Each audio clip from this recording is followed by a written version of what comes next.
هو انا ينفع اكل زي ما انا عايز في رمضان واتمرن وما اتخنش؟ تعال شوف معايا.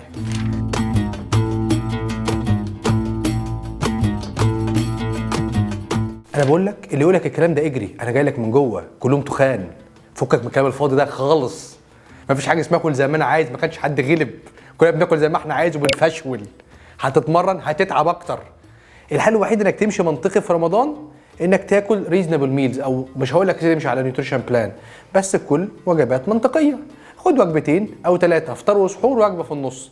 مش هقول لك احرم نفسك يا سيدي من كل حاجه، بس خلي بدل ما انت بتشرب شوربه وبتشرب عصير وبتاكل خشاف ومعاهم الفراخ واللحمه والرز والمكرونه وتحلي بالفاكهه والبسبوسه، ده اكله اسره مش اكله فرد.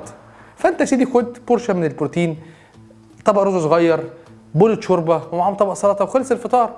شويه وكمل يا سيدي، خد مثلا رز بلبن، حاجه سكر، قطعه كنافه صغيره، مكسرات، دخل زبادي مع فواكه، حاجات خفيفه تساعدك عشان توصل لمين؟ للسحور اللي احنا كمصريين كلنا بناكل فيه ايه؟ فول. واللي ما يقولكش بياكل فول ما تصدقوش، هو بياكل فول. ففول وبيض وجبنه وزبادي وخلص اليوم. لما تقول لي هاكل زي ما انا عايز واتمرن وما اتخنش، بقول لك كلهم تخان جوه، ما تصدقش.